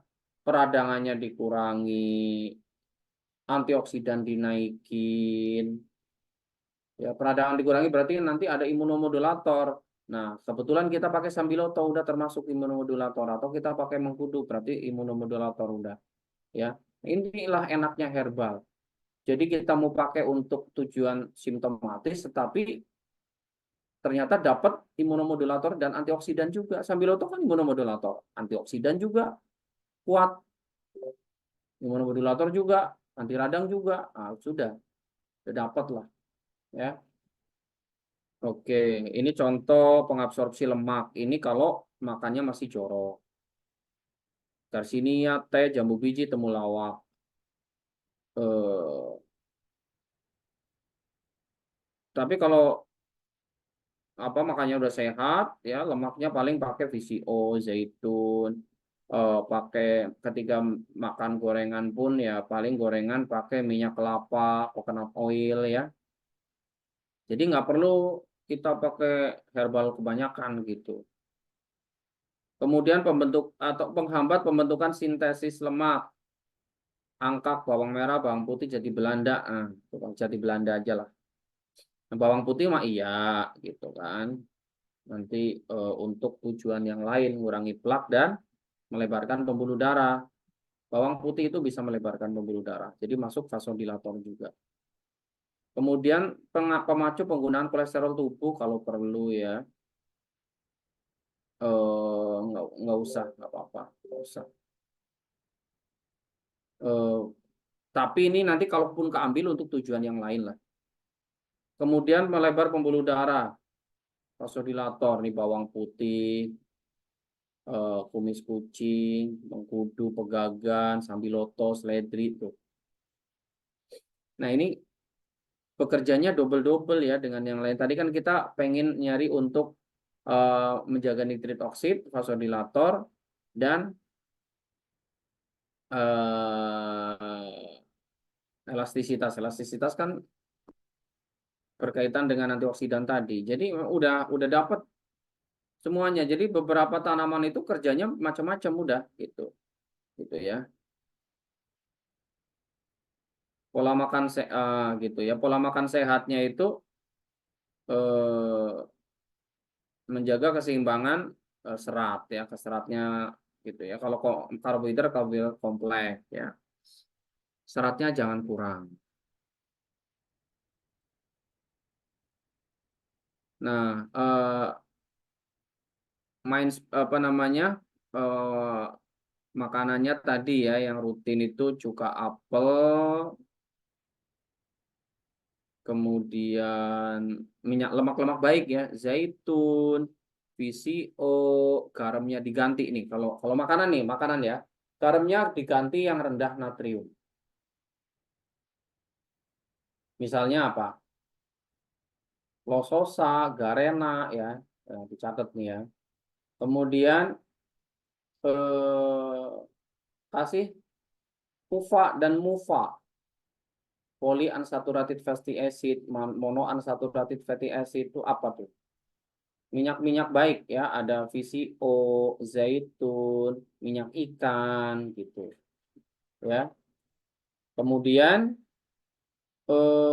dikasih yang tinggi antioksidan dan menjaga nitrit oxide kalau makanannya ya. Ini kan pola makan dulu ya. Tadi pit-pitan, beri-berian ya. Saya ulang-ulang ya. Kemudian untuk tadi untuk lemak baik ya. Untuk membawa kolesterol atau kalau membawa kolesterol jelek ya, supaya kolesterol jahat jahat turun, dibawa ke liver, di metabolisme, dan memperbaiki kolesterol yang baiknya naik ya. Nah, ini juga kalau saya wajibkan kunyit atau temulawak juga supaya bagus kerja livernya ya. Eh, karena metabolisme lemak itu kan ada di liver. Jadi livernya harus bagus. Kasih meniran. Ya kalau enggak ya temulawak kunyit deh. Itu bagus banget temulawak kunyit kok untuk aliran darah ya. Temulawak atau kunyit gitu. Nah, nanti kita combine coba ya setelah ini. Kemudian eh, untuk suplai kaliumnya apa? Tadi Garena lososa, kemudian jeruk nipis, cuka apel, itu tinggi kalium semua tuh. Ya, jeruk nipis, cuka apel, lemon ya boleh lah. Jeruk nipis, cuka apel, lemon itu tinggi kalium ya. Kemudian nanti rutinkan nanas ya, beet, nanas, bawang merah, beet, nanas ya, beet, nanas, beri-berian ya, sama minyak-minyak tadi, zaitun, VCO, nah gitu. Itu yang hidup sehatnya ya. Supaya kita nggak terlalu banyak mikir untuk herbal. Pokoknya seperti itu. Nanti nanti pada saat bicara hipertensi nanti diulang lagi ya, gitu. Nah, ini minggu depan diabetes, tapi kita ganti jangan diabetes deh. Kita ganti dengan yang hipertensi dulu, supaya nyambungnya gampang dengan yang sekarang. Ya, oke, begitu teman-teman. Nanti nyambung ya materinya. Garam lautkah yang dibahas? Coba.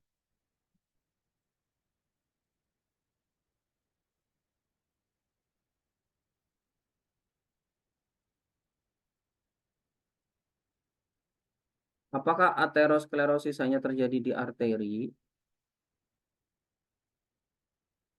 Iya, ini yang menghambat kan karena membawa oksigen itu, membawa darah yang penuh oksigen dan nutrisi dari jantung ke seluruh tubuh kan, arteri kan begitu. Yang ini justru kan tubuh itu kan butuh oksigen yang dibawa oleh siapa? Oleh arteri kan. Itu yang kenapa jadi masalah, jadi penyakit. Itu. Kalau masalah baliknya itu nanti gangguannya lain. Ada GVT, ada apa deep vein thrombosis itu ya, DVT, ada apa sih namanya teh?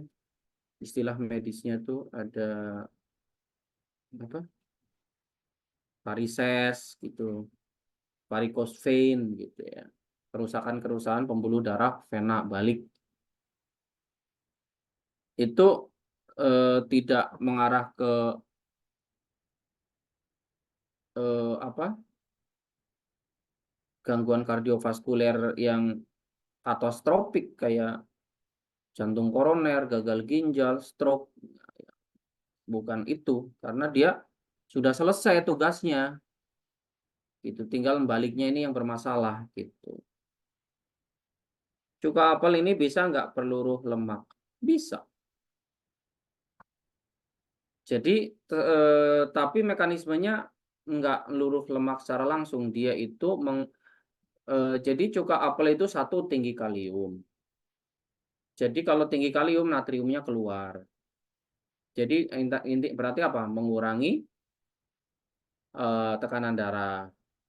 Kemudian cuka apel itu dia memperlambat pengosongan perut, pengosongan di usus.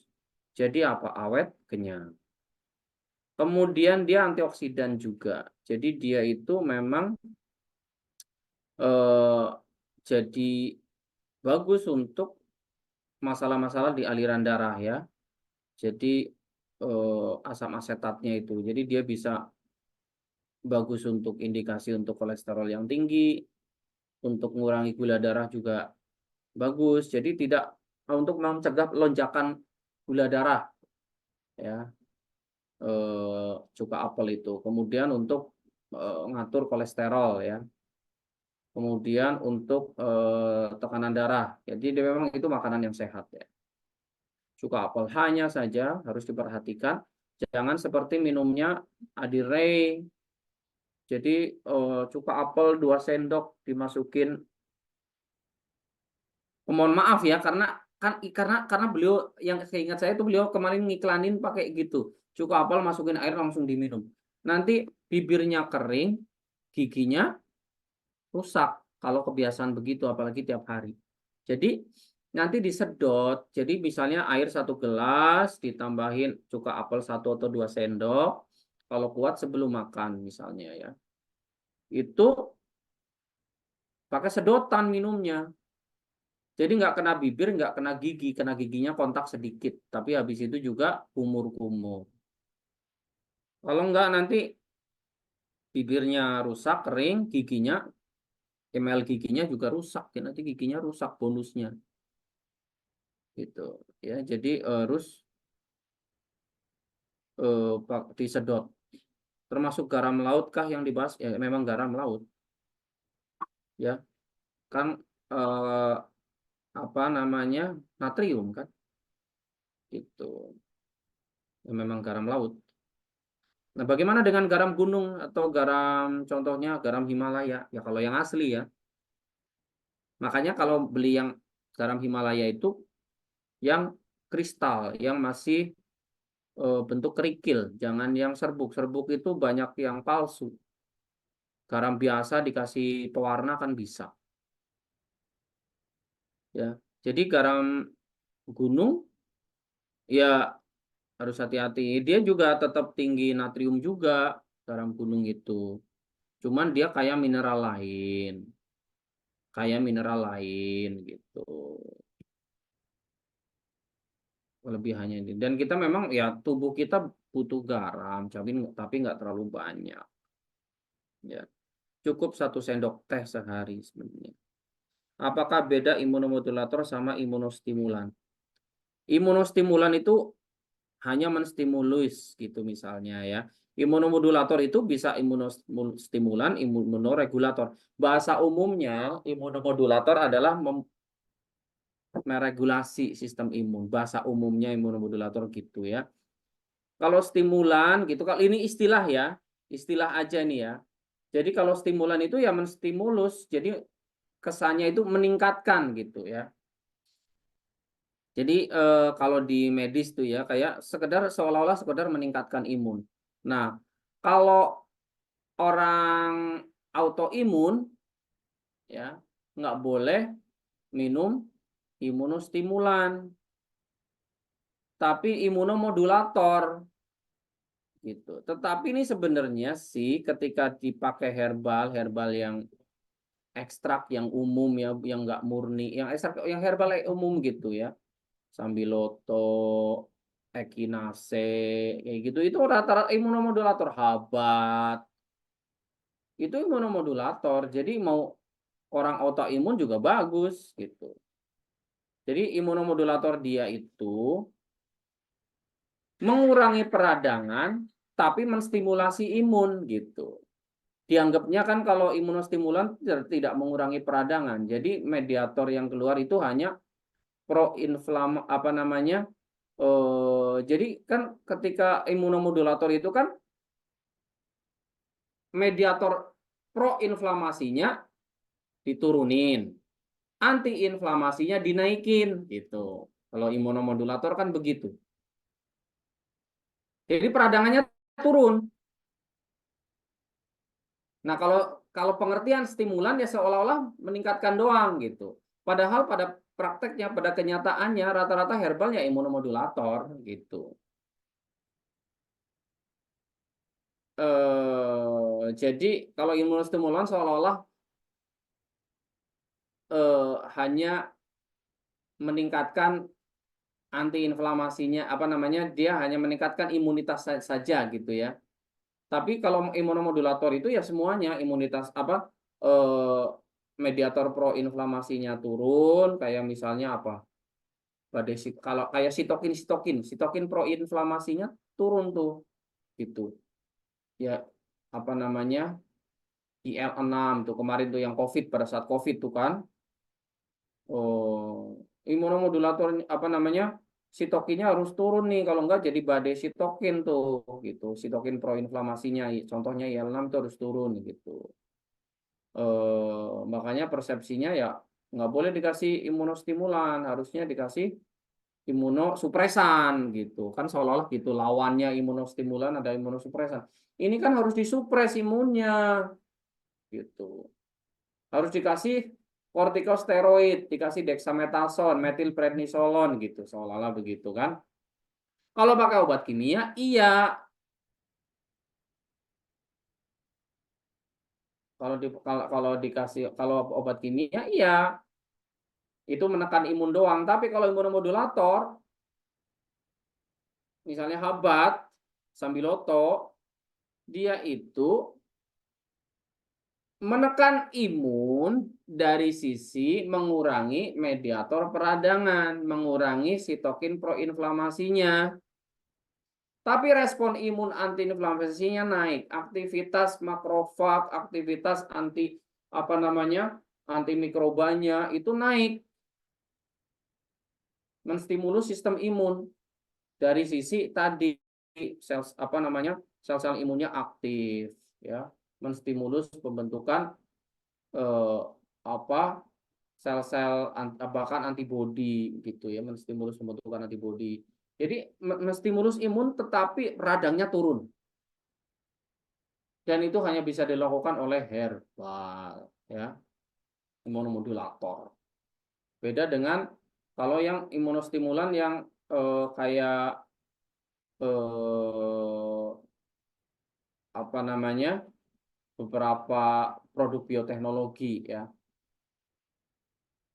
yang memang tidak menurunkan peradangan, gitu, tapi hanya meningkatkan imunitas gitu.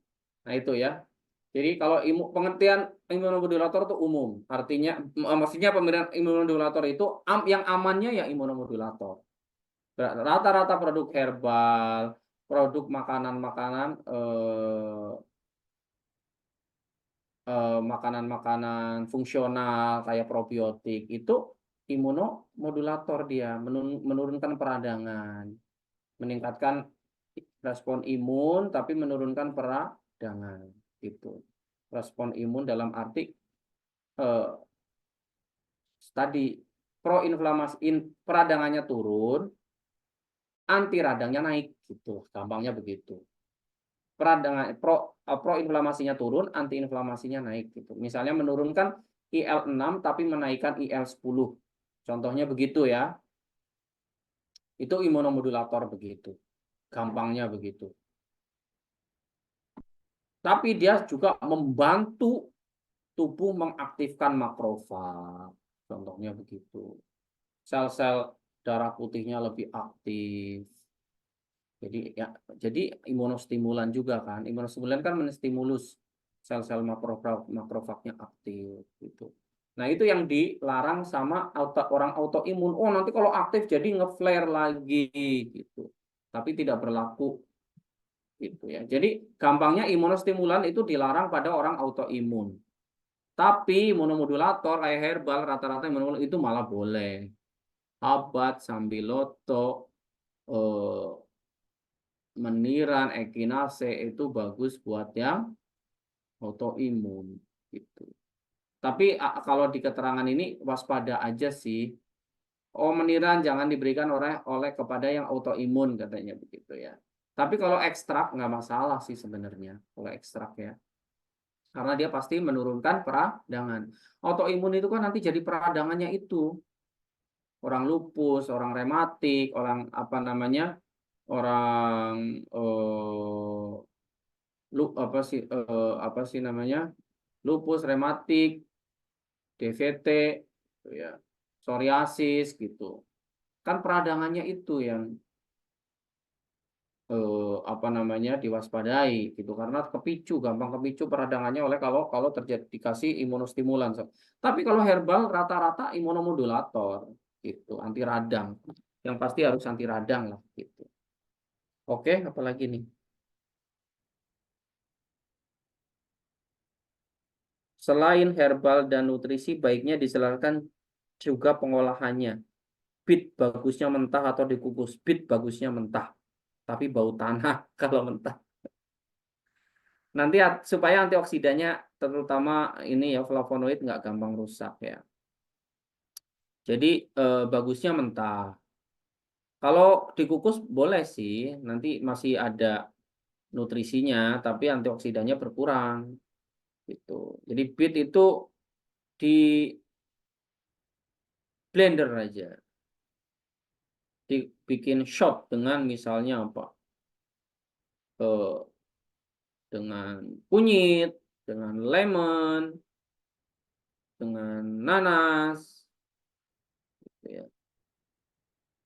Kalau mau cek ada gaknya aterosklerosis di lab apa namanya MRI CT scan. Itu nanti konsultasi dengan dokter ya. MRI ketahuan, CT scan ketahuan. Kalau dari EKG juga ketahuan kok. Ya, dari EKG biasanya gitu terjadi. eh, saya tuh dulu 2 kali kursus membaca EKG tapi puyeng gitu ya. Hmm. Tapi biasanya ketahuan tuh dari apa kalau terjadi penyempitan atau pengentalan itu EKG juga ketahuan kok. EKG yang lebih murah kan EKG ya. Ketahuan juga. Itu makanya orang diminta untuk rutin kalau udah usia usia rentan 40 ke atas itu katanya disuruh medical check up setiap 6 bulan atau setiap 1 tahun begitu ya kalau mau gitu ya. Tapi kalau gaya hidupnya sehat, pola makan sehat, pikiran sehat, ya ya ya boleh kalau mau tetap ngecek mah gitu. Oke, bahas probiotik berarti bahas produk. Oke ya, probiotik ya. Oke, boleh gitu ya. Nanti bahas. Kita kan sudah sering bahas juga ya produk termasuk probiotik ketika di pencernaan gitu ya. Probiotik, apa? Probiotik, prebiotik, simbiotik gitu ya. Jadi satu paket gitu ya. Boleh, boleh, boleh. Mungkin itu kalau ada yang mau tanya langsung, kita udah jam setengah 10. Ada yang mau bertanya langsung?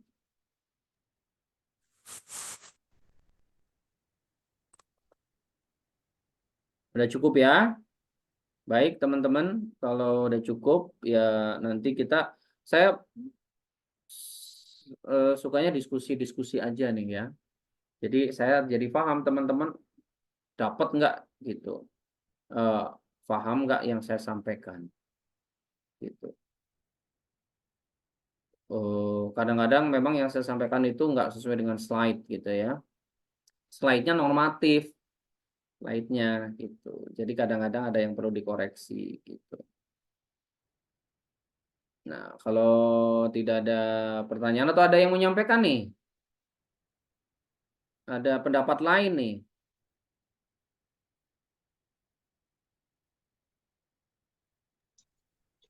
Izin bertanya, Tabib. Iya, Pak Anang ya, Jarkasi. Ya, Ya, ya ini mau bertanya tentang efek jangka panjang dari pengobatan kortikosteroid. Itu imunosuppresan ya jenisnya ya? kortikosteroid. Iya, Ya, itu imunosuppresan. Kenapa, Pak? Kortikosteroid. ya itu untuk efek jangka panjangnya itu berarti dia menekan sistem imunnya. Jadi sistem imunnya lemah dan tadi yang apa namanya untuk herbal yang kandungannya mengandung apa namanya imunostimulan berarti itu dilarang. Imunomodulator. Sakit apa, Pak? Asma. Asma kasihnya imunomodulator. Jadi kortikosteroid itu kalau yang asma biasanya pakai itu ya Obucort kayak gitu ya, yang disemprot dihirup gitu ya. Ya, nama produknya Seretide. Produknya apa? Seretide. Itu isinya kortikosteroid, Pak. Iya, iya. Ya, itu udah dipakai berapa lama, Pak? Itu sudah bertahun-tahun. Itu sebenarnya itu dipakai itu untuk program yang tidak untuk pengobatan dalam arti ngurangi ini asmanya, tapi program untuk misalnya 6 bulan atau 1 tahun ya. Tapi jangan dipakai terus. Itu kalau dokter spesialis paru biasanya ngasih gitu ya. Tapi tidak untuk terus-menerus dipakai sebenarnya. Memang dipakai misalnya selama 1 tahun, 6 bulan atau 1 tahun gitu. Kortikosteroid yang disemprot tapi bukan yang diminum ya. Emang Bapak minum ya? Dia bentukannya kayak ini, kayak apa namanya, kayak serbuk itu dihirup. Oke, serbuk dihirup ya. Itu biasanya 1 tahun, Pak. Tidak untuk terus-menerus. Kalau terus-menerus bahaya juga gitu. Itu memang ya kalau saya tidak pakai itu. Jadi pakainya imunomodulator, Pak. Jadi itu nanti dilepas pelan-pelan. Ini Pak, kliennya Bapak sendiri atau bukan? Siapa? Buat saya sendiri. Oke. Usia berapa, Pak? Usia 28. Nah, usia 28 dah. Bisa. Usia 28 ya. Jadi Bapak ada berat badannya gimana? Gimana maksudnya? Berat badannya ideal nggak? Iya, ideal aja. Perut nggak gendut ya? Enggak. Oke. Jadi eh, itu kambuhnya kalau gimana asmanya? Kalau biasanya nih kalau nggak pakai yang Seretide itu biasanya kambuh malam. Kambuh malam. Ya, ya, ya. Jadi oke, kambuh malam berarti dingin ya. Karena dingin ya. Atau mungkin lapisan oksigennya tipis. Oke, Bapak di rumah ventilasinya bagus nggak? Apa ada karpet, ada debu, misalnya ada karpet atau ada buku-buku nggak? Atau sofa Nggak yang ada lagi kotor sih. nggak? Pokoknya ventilasinya Nggak ada. bagus. Bagus aja. Oke, ventilasi harus bagus. Kasurnya jangan kasur yang kapuk ya, jadi spring bed lah pakainya atau busa. Pokoknya ventilasi bagus, sinar matahari bagus. Ya, ini dari lingkungan dulu ya. Ventilasi bagus, Ya. sinar matahari bagus. Rumah jangan disapu tapi dipel. Dindingnya jangan yang pakai cat yang berbau. Kalau perlu dindingnya keramik atau pakai wallpaper PVC atau kalaupun pakai cat itu cat yang memang dia tahan air. Jadi ketika digosok itu nggak luntur ya. Jadi pakai wallpaper PVC atau pakai keramik atau pakai cat yang anti luntur gitu supaya nggak kehirup. Kemudian ventilasi bagus, sinar matahari bagus, udara masuk bagus gitu. Jadi kamarnya itu nggak lembab. Kemudian nggak boleh ada debu-debu tapi di karpet, jangan ada karpet. Kalau bisa nggak usah disapu tuh, didorong paling. Kemudian dipel aja, dipel eh, atau kalau ini disedot debu gitu ya. Kemudian kalau memang ada AC lebih bagus. Maksudnya untuk filter sih gitu. Jadi bukan kipas angin ya. Itu dari sisi kondisi rumah ya. Itu rumahnya di kampung atau di kota, Pak? Eh, pertengahan sih antara kota Pertengahan. sama Tapi kampung. lingkungan bagus ya Pak ya, maksudnya nggak di dekat jalan raya atau nggak di dekat apa, maksudnya masih ada hijau-hijaunya ya. Ya, bagus saja. Ya. Oke, jadi itu lingkungan. Kemudian kalau kerja naik motor Pak. Ya, kalau kerja naik motor. Oke, Biasanya bermasker sih. ya oke. Ya, tapi sebenarnya sih kalau debu luar nggak terlalu ini. Sebenarnya yang lebih ini debu rumah sebenarnya kalau orang asma tuh ya. Debu yang mengandung kutu alergennya itu, bukan debu luar. Tapi ya oke lah untuk mengurangi resiko. Karena kalau misalnya nanti debu luar kena radang, radang tenggorokan itu nanti asmanya gampang kambuhnya juga. Jadi nggak apa-apa untuk mencegah itu boleh. Tapi ya apa ininya ya diganti gitu atau pakai yang kain gitu, yang kain. Jadi diganti setiap hari juga. Jadi jangan dipakai lagi yang untuk besok gitu ya. Nah, dan nanti ini mulai pelan-pelan nih Pak. Jadi Ya. karena udah nggak gendut ya, makanannya dijaga. Nggak nggak boleh nggak jangan suka jajan di luar. Makanannya itu dijaga, yang mengurangi peradangan, yang radikal bebasnya rendah.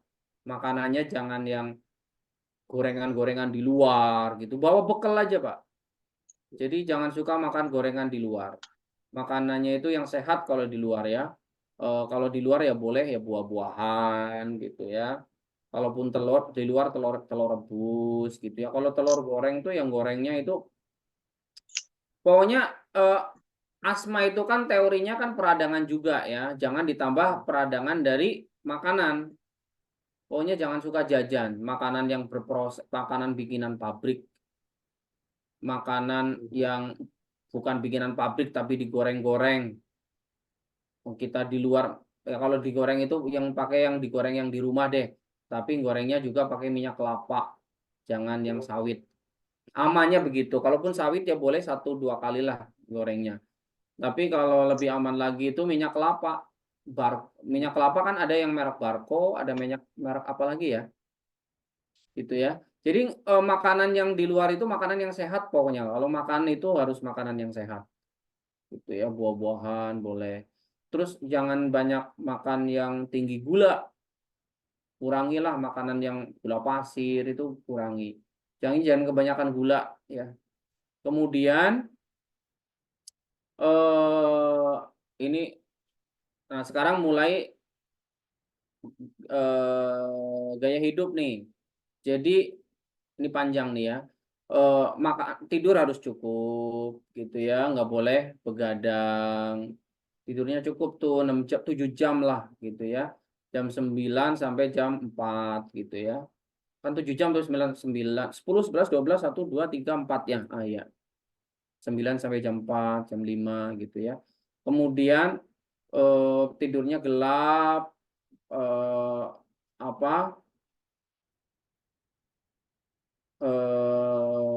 tidurnya kondisi gelap ya, lampu dimatikan supaya kualitas tidurnya bagus. Jadi kualitas tidur harus bagus. Kemudian pagi suka jalan apa pokoknya nggak harus pagi lah.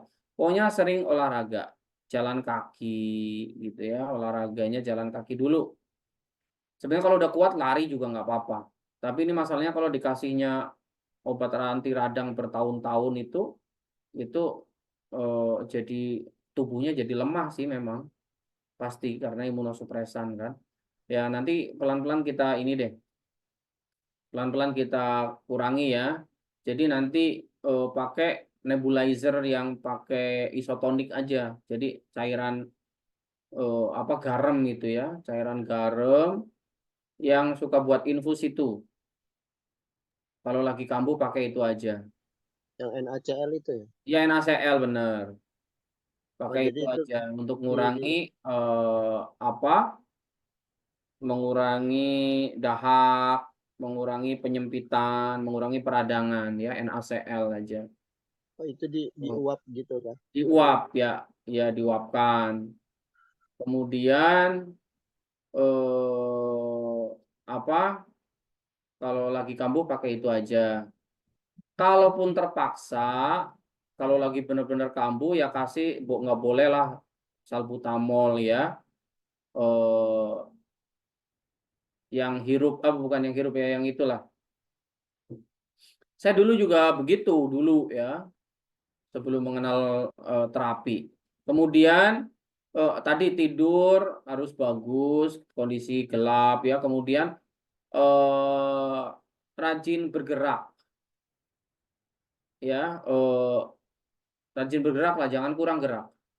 Kemudian cukup sinar matahari. Makanya kalau pagi tuh minum yang hangat, gitu jahe madu gitu ya, yang hangat-hangat, jahe madu lemon misalnya gitu, atau jahe madu jeruk nipis itu rutin.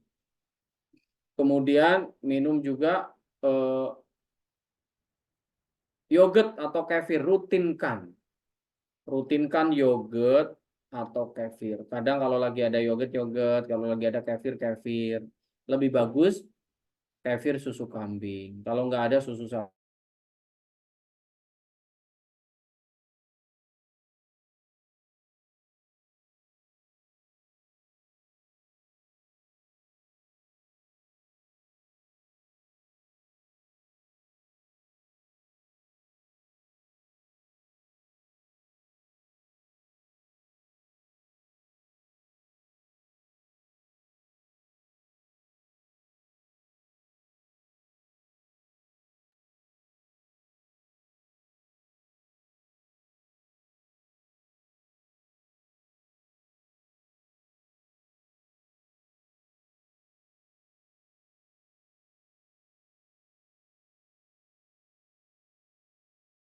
Nah, ini tadi barusan saya lost ya.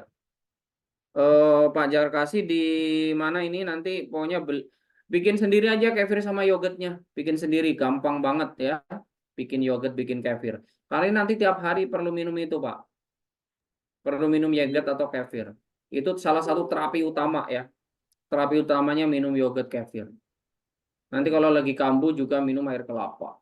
Minum air kelapa sama yogurt kefir. Sama habatus sauda. Jadi yang dirutinkan habatus sauda, yogurt, kalau kambuh plus air kelapa.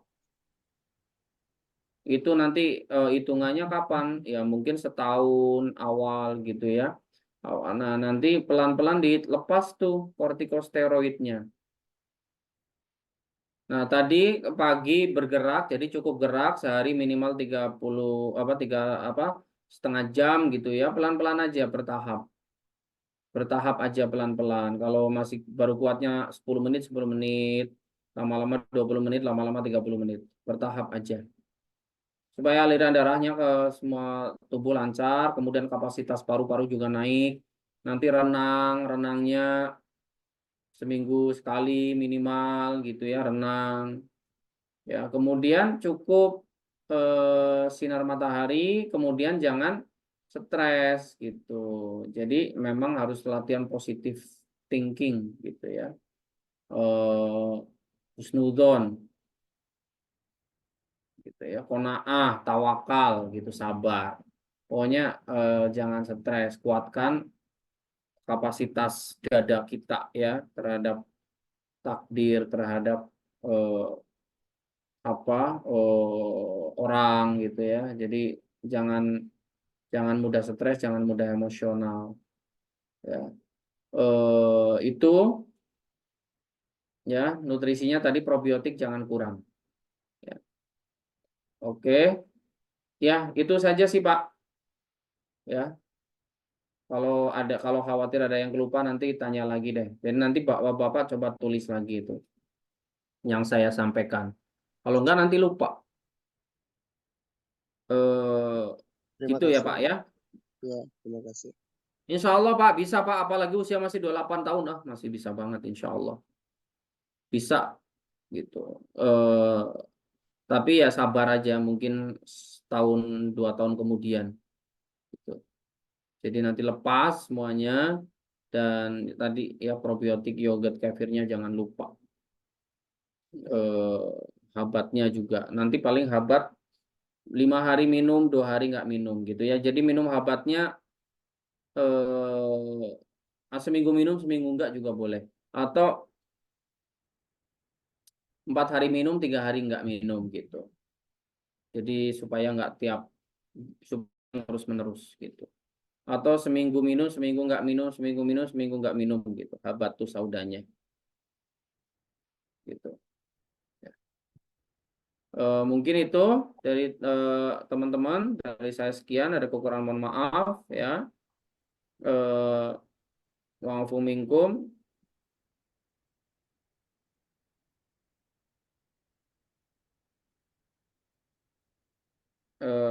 Nanti saya kalau teman yang udah aktif di naturopati ya nanti japri saya ya, siapa tahu nanti kita bisa berbagi ya.